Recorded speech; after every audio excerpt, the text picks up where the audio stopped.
So grit is about taking action. So we've got the first step, setting your GPS. We're going to continue to do that. Number 2 is the time cleanse. And now it's grit. It's getting and taking action. And grit is an interesting word. It's not a common word. It's being used more now. I've been using it. It's in my book. It's about passion and perseverance in the face of adversity. Grit, G-R-I-T. It's about being able to push through in the face of adversity. There is some very, very interesting research on this. As you know, I told you I'm a researcher. That means I research and do my own. Angela Duckworth, on her book Grit, came up with some very, very interesting research. She studied West Point cadets, spelling bee champions, inner city kids, CEOs, and what she found was quite interesting. What she found was this, is that talent is important, but what's even more important than talent is grit. And she studied this for a long period of time. It wasn't just one study. And I thought that was great news because I thought about my background. I mean, I had some good talent, but I had grit. And how I learned about grit, we got to go back about 33 years ago when I walked into my first boxing gym. When I walked into this dark, dingy boxing gym in Chicago, I was 18 years or so, and luck was on my side that day. Because that day, I met one of my mentors, one of my coaches, a guy named Tom Delaney. And the first thing I noticed about Tom Delaney when I walked into that gym, scared to death by the way, is that he had this interesting scent of Old Spice cologne and sweat, all in this concoction. I was like, I don't know if anyone's ever smelled Old Spice. Yeah, it's a very interesting scent. And in his 50s, he had kind of a little bit of a beer belly, and he took me under his wing. And I say luck was on my side that day because what was about to happen in my life was a mentor, a coach, that saw what I couldn't see, saw my ability. He knew how to connect. But he taught me was grit though, how to face adversity, how to keep going in the most difficult times. And he just had a way of connecting with me. And the great thing about Tom Delaney is he was always in my corner, no matter what.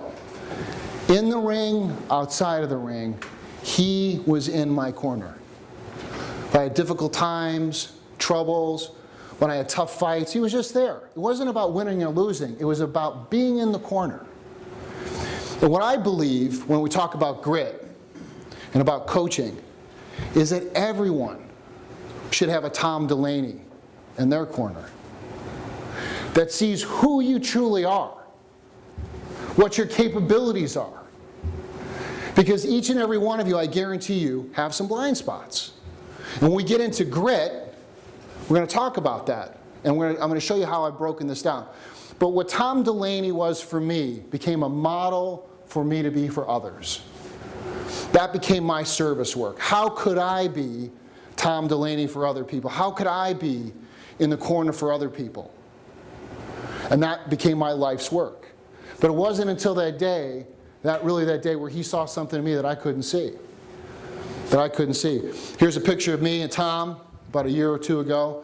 I always go back into Chicago to see him and have our coffee. Last couple times met Yuki, and just always there in spirit and mind, always in my corner.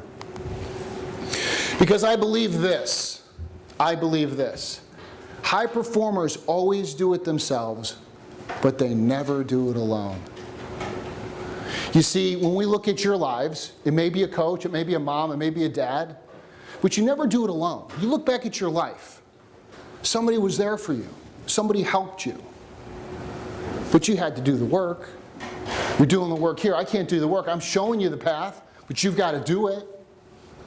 You'll find a way to do it, or you'll find a way not to do it, but you'll find a way.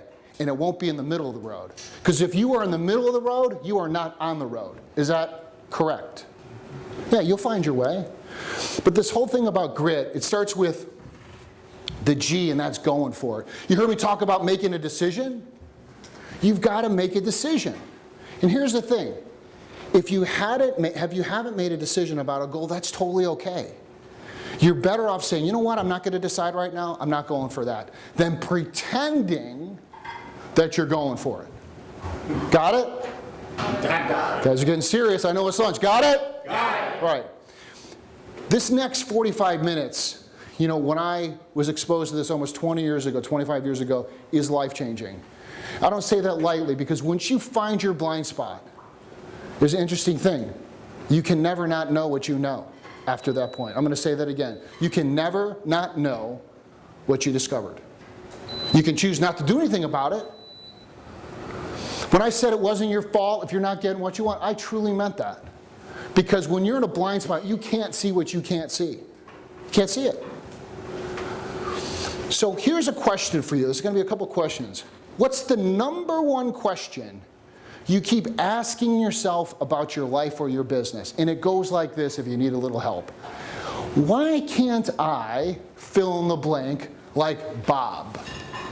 Why am I not fill in the blank? So what's the one question you are asking yourself about your life or your business that's the most consistent question? And it's usually why I'm not something. Gosh, why am I not further along? Why am I not getting this done? So I want you to think about what that question is. Just write it down right now. 1 minute. What's the one question? And whatever comes up. If nothing's coming up for you right now, it will. Right now, 1 minute, just write down. What's the number one question that you ask yourself?